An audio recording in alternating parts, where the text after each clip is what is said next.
Hello friends, welcome back to my channel JSSC वाला। कैसे हैं दोस्तों? आशा करते हैं आप लोग बहुत ही अच्छे होंगे। दोस्तों, जैसा कि आपको पता ही होगा कि JSSC JEE का आंसर की आ चुका है। ठीक है, तो काफ़ी लोग देख रहे थे, कमेंट कर रहे थे कि बहुत सारे क्वेश्चन गलत भी दिए हुए दोस्तों। तो दोस्तों आप लोगों को यही बोलेंगे कि यदि गलत आंसर आपको लग रहा है तो ज़रूर ऑब्जेक्शन कर दीजिएगा दोस्तों। ठीक है, क्योंकि एक क्वेश्चन 3 नंबर का है तो 3 नंबर बहुत होता है। 2-3 क्वेश्चन गलत माने दिया हुआ JSSC, और देखें 2-4 क्वेश्चन हम देखे हुए हैं जो कि वाकई में गलत दिया हुआ था, जो लड़का लोग मैसेज करके भेजा था। ठीक है, तो आपने पूछा था, हम देखे हैं कि क्वेश्चन गलत था, और बहुत सारे लोग है कहना है कि काफ़ी क्वेश्चन गलत हुए हैं। तो जो लग रहा है आपको गलत है क्वेश्चन, उसको रेज कर दीजिए दोस्तों। एक क्वेश्चन 3 नंबर बहुत मायने रखता है। यदि आप बाउंड्री पर आ रहे हैं, लग रहा है कि करना चाहिए, छोड़िएगा नहीं। ये मत सोचिएगा ऑब्जेक्शन पता नहीं कैसे करते हैं, तभी हम स्टेप बताने वाले हैं ऑब्जेक्शन कैसे करना है आपको। ठीक है, छोड़ना नहीं है, कर दीजिएगा, कुछ नहीं लगता, कोई पैसा नहीं लगता है। ठीक है, अच्छा ऐसा भी नहीं कीजिएगा कि मान ले कोई दूसरा लड़का ऑब्जेक्शन, मान ले सेम क्वेश्चन आपका है और उसका मान ले A और B, मान ले A को लड़का और B को लड़का। ठीक है, और दोनों का सेम शिफ्ट में था। यदि उसका क्वेश्चन में मान लो A ऑब्जेक्शन रेज किया है, ठीक है, और उसका क्वेश्चन सेम क्वेश्चन तो दोनों को गलत कर दिया, लेकिन A ने ऑब्जेक्शन रेज किया है तो उसको सही कर दिया जाएगा आंसर फिर। ठीक है, जब B ऑब्जेक्शन रेज नहीं किया तो उसको आंसर नहीं सही किया, वही नेगेटिव करके रख देगा। इसलिए जो रेज करेगा ऑब्जेक्शन उसी का नंबर बढ़ेगा, ये नहीं कि पूरे का नंबर बढ़ेगा ना, ऐसा नहीं होता है। ठीक है, तो आप लोग जरूर कर दीजिएगा रेज। पता चला कि कोई एक ही लोग ऐसे होता ना, यदि इस तरह होता तो एक भी कोई लोग रेज कर देता क्वेश्चन तो फिर तो सभी का बढ़ जाता है, लेकिन वैसा है नहीं, जो रेज करेगा उसी का नंबर बढ़ेगा आपको। ठीक है, चलिए तो हम लोग स्टेप बाय स्टेप करेंगे, और चांसेस है कि जो जितना कोई एक क्वेश्चन भी है तो कर दीजिएगा, 2 है तो उसको भी कर दीजिएगा, कोई दिक्कत नहीं है। ठीक है, अभी स्टेप आपको बताने वाले हैं कैसे कैसे करना है आपको। ठीक है, ये टीचर बताएंगे, कुछ नहीं ज़्यादा, सिंपल 2 स्टेप में काम हो जाएगा, आपको चिंता करने का विषय नहीं है। ठीक है, चैनल को सब्सक्राइब कर लीजिएगा, और उम्मीद करते हैं कि आप लोग जो कितना नंबर आ रहा है वो जरूर कम्युनिटी पोस्ट में जरूर आप लोग वोट किए होंगे, उससे पता चलेगा कि कट ऑफ कितना जा सकता है आपका। ठीक है, आइडिया ऑन एन एवरेज, ऐसा नहीं है आगे पीछे हो सकता है। अभी तो रॉ मार्क्स है, अभी नॉर्मलाइजेशन का भी खेल बचा हुआ है, तो चिंता नहीं करना है। ठीक है, चलिए उसका कट ऑफ का भी वीडियो बना देंगे, आपको जल्दी बनाएंगे, और थोड़ा बहुत कम भी रहेगा, टेंशन नहीं लेना है, क्योंकि नॉर्मलाइजेशन में कुछ भी हो सकता है। ठीक है, तो उसको भी बताएंगे कितना नंबर बढ़ेगा नॉर्मलाइजेशन में भी। ठीक है ना, चलिए तो देखते हैं स्टेप बाय स्टेप। चलिए देखिए दोस्तों, पहली बात है कि आपको ऑब्जेक्शन करने के लिए 4-5 पॉइंट दिया हुआ है। उसको कैसे खोलिएगा दोस्तों, इसको पहले पॉइंट बता देते हैं। जब जाइएगा एप्लीकेशन में ना, तो ऑब्जेक्शन जब एप्लीकेशन में जाइएगा तो तीसरा नंबर देखिएगा, तीसरे नंबर में ऑब्जेक्शन फॉर्म, यहाँ क्लिक कीजिएगा तीसरे नंबर में ना, तो आपको स्टेप खुल के आ जाएगा। ठीक है, हालांकि बता दें क्या क्या जरूरी है, अभी हम स्टेप बताएंगे आपको। देखिए पहली बात तो 5 पॉइंट दिया हुआ है, कैसे करना है वो हम बताने वाले हैं अभी। ठीक है, देखिए क्या लिखा हुआ है, objection must be entered only in English. देखिए ऑब्जेक्शन जब कीजिएगा तो ओनली इन इंग्लिश लैंग्वेज में, इंग्लिश लैंग्वेज में आपका ऑब्जेक्शन सिर्फ रेज होने वाला है। ठीक है, आप सोचेंगे हिंदी में लिख देंगे तो नहीं, पॉसिबल नहीं, गलत है। ठीक है, एम्बिगियस ऑब्जेक्शन, एम्बिगियस मतलब क्या होता है, अस्पष्टता। एम्बिगियस ऑब्जेक्शन में not be considered for evolution. Ambiguous objection मतलब जो अस्पष्टता वाला क्वेश्चन है दोस्तों, वो इवोल्यूशन के लिए नहीं जारी होगा। ठीक है, तो उसको अपना आंसर नहीं कर सकते हैं। जिसमें आपको प्रूफ है, स्पष्ट क्वेश्चन है कि हाँ ये होना चाहिए, उसमें सिर्फ एवोल्यूशन होने वाला है। दूसरा स्टेप बोलता है दोस्तों, objection can be raised only against questions. Obvious बात है भाई, क्वेश्चन के अगेंस्ट रेज करेंगे भाई, और कहाँ करेंगे, एंड देयर रिस्पेक्टिव ऑप्शन। चलिए तो कोई बात नहीं, समझ गए आप लोग क्या बोल रहा है। तीसरा पॉइंट क्या बोल रहा है, देखिए तीसरा point, justify your reason for objection clearly with in the justification. मतलब आपको रीजन देना पड़ेगा वहाँ पे। ठीक है, अभी बॉक्स दिखाएंगे कौन कौन सा क्या क्या भरना होता है, लेकिन आपको रीजन देना पड़ेगा, क्या कारण है, मतलब आपको क्यों लग रहा है गलत है और क्या कारण हो सकता है। ठीक है, field objection with no valid explanation और reference will not be taken, मतलब कोई वैलिड एक्सप्लेनेशन नहीं है, और reference will not be taken into account will be discarded, मतलब को अच्छा एक्सप्लेनेशन नहीं दी और कोई प्रूफ नहीं दे रहे हैं तो आपको ऑब्जेक्शन करने से कोई फायदा नहीं है। ठीक है, वहाँ प्रूफ देना चाहिए, एप्लीकेशन मतलब एक्सप्लेनेशन मांगेगा, और आपको कुछ प्रूफ के साथ वहाँ पे होना चाहिए, यही बात बोल रहे हैं यहाँ पे। ठीक है, चलिए आगे देख लेते हैं। चौथा पॉइंट में क्या बोल रहा है, before submission of objection, objection को सबमिट करने से पहले it is mandatory for candidate to upload supporting document. Supporting document भी अपलोड करना है। ठीक है, कहीं से कोई बुक वगैरह हो गए देखे होंगे आप लोग, फोटो खींच के और वहाँ अपलोड करना है, दिखा देंगे कहाँ करना है सो। ठीक है, सपोर्टिंग डॉक्यूमेंट चाहिए वहाँ, ऐसे नहीं, ऐसे तो हर कोई बोल देगा ऑब्जेक्शन, ये क्वेश्चन गलत है, ये क्वेश्चन नहीं, कुछ तथ्य होना चाहिए उसके पीछे। नहीं, कोई बुक का फोटो खींच भेज दीजिएगा, देखिए यहाँ बुक में ये लिखा हुआ है। और जैसे देखिए क्वेश्चन का एक क्वेश्चन को याद आ रहा है कि स्कैनर, कोई शिफ्ट में एग्जाम में आया था स्कैनर। ठीक है, स्कैनर क्या इनपुट डिवाइस है आउटपुट डिवाइस, तो ये स्कैनर पता है दोस्तों इनपुट डिवाइस है। ठीक है, लेकिन JSSC आयोग के द्वारा आउटपुट डिवाइस आंसर दिया गया है, आउटपुट डिवाइस, तो इस तरह क्वेश्चन जरूर कर दीजिएगा।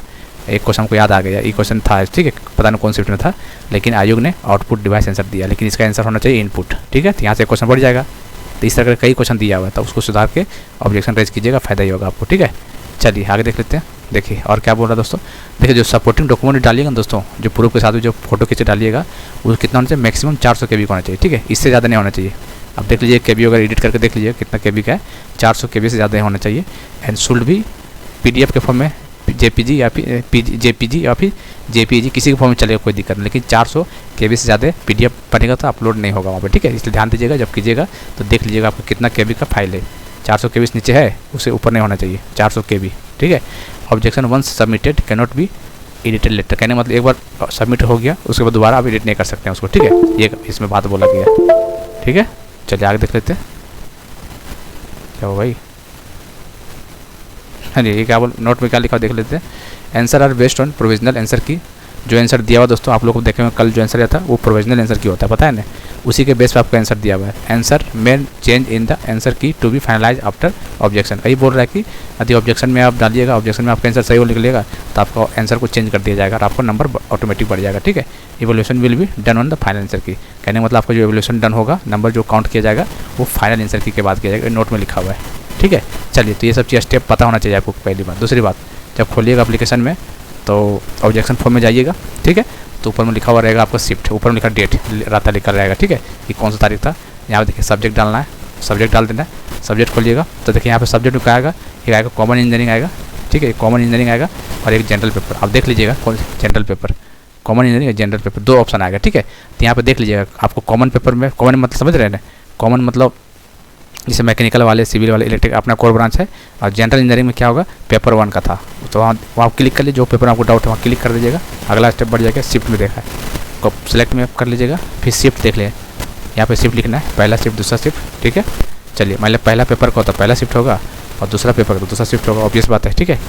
चलिए, तो शिफ्ट कर दीजिए। क्वेश्चन आईडी वहाँ पर देखिएगा, क्वेश्चन आपको आईडी जो आपको जो आंसर की मिला है वहाँ देखिएगा राइट साइड में क्वेश्चन आईडी होगा, ठीक है, 8-10 नंबर डिजिट का होगा, पता नहीं कितना का है, वो उसको डाल दीजिए वहाँ पे, यहाँ पे डालना है इसको, ठीक है।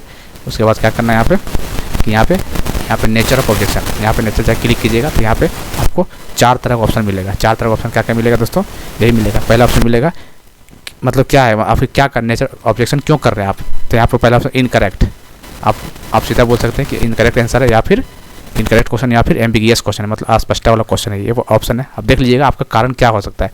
दूसरा ऑप्शन मिलेगा आपको यहाँ पे ऑल ऑप्शन इनकरेक्ट, यहाँ पे हो सकता है कि आपके हिसाब से लग रहा है ऑल ऑप्शन इनकरेक्ट है, लेकिन एग्जाम में क्या पूछा है इसमें से कौन सा सही है, तो ये भी ऑप्शन दे सकते हैं। दूसरा ऑप्शन है, तीसरा ऑप्शन है मल्टीपल करेक्ट आंसर, हो सकता है कि एक ऑप्शन 4 ऑप्शन आपको एग्जाम दिया हुआ है, लेकिन आपके हिसाब से और किताब के हिसाब से लग रहा है कि 2 आंसर सही है, तो तीसरा वाला टिक कर लीजिएगा, ठीक है। फिर चौथा है मल्टीपल करेक्ट आंसर हो गया। फिर अब मान लीजिए कोई अदर रीजन है, मान लीजिए तो एनी अदर रीजन, तो 4 ऑप्शन यहाँ पे मिलेगा। आप देख लीजिए किस कैटेगरी में आपका लाइक करा, उसमें क्लिक कर दीजिएगा, ठीक है। उसके बाद रिमार्क में लिख दीजिएगा क्या कारण रहा था जो, ठीक है, रिमार्क समझिए, मतलब गलती है रीजन वगैरह दे दीजिएगा कि ये क्वेश्चन में ये गलती है वो करके जो भी रिमार्क लिख दीजिएगा।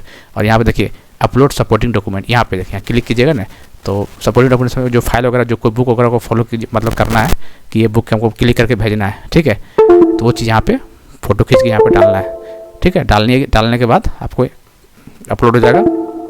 उसके बाद क्या करना है, उसके बाद नीचे देखिएगा क्या हो गया भाई, ठीक है। उसके बाद देखिएगा नीचे यहाँ पे सबमिट पे भी क्लिक कर दीजिएगा, सबमिट हो जाएगा, ठीक है। तो ये स्टेप आपको करना है, कुछ नहीं, 3-4 स्टेप है, कुछ नहीं दोस्तों, ज़्यादा लंबा चौड़ा कुछ नहीं है, बस 2-4 स्टेप के बाद लेकिन कर दीजिएगा तो शायद आपका नंबर कुछ नंबर आपको बढ़ जाएगा, ठीक है ना। तो ये सब चीज़ है और कर दीजिएगा, ठीक है। एक क्वेश्चन 3 नंबर, 1 नंबर का होता था, हम बोले छोटाओ नहीं, और मान लीजिए ज़्यादा नंबर लाइक कर रहे हैं, समझ रहे 2 क्वेश्चन ऐसे कर दिए तो 6 नंबर होगा, प्लस नॉर्मलाइजेशन में इसका इफेक्ट पड़ेगा, वो अलग ही होगा, इसलिए करना बहुत ज़रूरी है। तो आप शायद देख ले, कहा होगा भाई, तो आप देख लीजिएगा, ठीक है। आपको उम्मीद करते दोस्तों आपको समझ में आ गया होगा कि ऑब्जेक्शन फॉर्म कैसे रेज करना है, सो ऑब्जेक्शन रेज, ठीक है ना। चलिए, तो इसे कर लीजिएगा। और दूसरी बात, इसको कम्युनिटी पोस्ट में जरूर रिप्लाई दे दीजिएगा दोस्तों। और टेलीग्राम में भी डाले थे, जनरल टेलीग्राम में भी कुछ पोल करवाए थे, शिफ्ट वाइज करवाए थे, मतलब क्या बोलते हैं इसका, कैटेगरी वाइज करवाते हैं, जनरल का, OBC का, ST SC का करवाते हैं, मैकेनिकल सिविल इलेक्ट्रिकल तीनों का। तो टेलीग्राम में भी अपना वोट कर सकते हैं, उससे आइडिया लग जाएगा दोस्तों, इसलिए बोल रहे, ठीक है। चलिए, तो ऐसे ऑब्जेक्शन कर लीजिएगा, ठीक है। चलिए दोस्तों, फिर चलिए मान लीजिए अब टेक्स्ट बुक का पास आपके पास एक्सपायर हो रहा है और टेक्स्ट बुक के लिए टेस्ट लेना चाह रहे हैं कोई भी एग्जाम के लिए, ठीक है, तो ज़रूर ले लीजिएगा दोस्तों। 27 से लेकर 30 तारीख तक अभी ऑफर चल रहा है आपका, ठीक है। 1 साल का वैलिडिटी हो जाएगा, 359 है। GSW कोड डाल दीजिएगा, आपको कुछ डिस्काउंट मिल जाएगा यहाँ पर 10%, ठीक है, और तुरंत मिल जाएगा वहाँ पर, आप ले सकते हैं। एक बार टेक्स्ट बुक का ले लीजिए, उसको 1 साल तक चलता रहता है, कोई भी एग्जाम आएगा उसको मार लीजिएगा, चाहे एसएससी का हो या रेलवे का, फिर हो सके जेएसएससी जेई का हो, फिर एसएससी जेई का मारना हो, किसी का भी। देखिए एसएससी बहुत सारे छात्र के ऐसे थोड़ी सभी लोग का छात्र का सिलेक्शन होने वाला है। सो 1500-1600 सीटें था, मान लो एसएससी जेई देना चाह रहा है तो उसके लिए टेक्स्ट बुक का टेस्ट नहीं, हर कोई टेक्स्ट बुक ही मारता है, ठीक है। तो अप्लाई करके जेएसडब्ल्यू अप्लाई कीजिएगा, आपको मिल जाएगा, ऑफर है 30 तारीख तक, ठीक है दोस्तों, तो ले लीजिएगा इसको। चलिए फिर और कोई दिक्कत है क्या? कोई दिक्कत तो नहीं है शायद, तो ऑब्जेक्शन कर लीजिएगा। बाकी मिलते हैं अगले वीडियो में, तब तक के लिए जय हिंद जय भारत।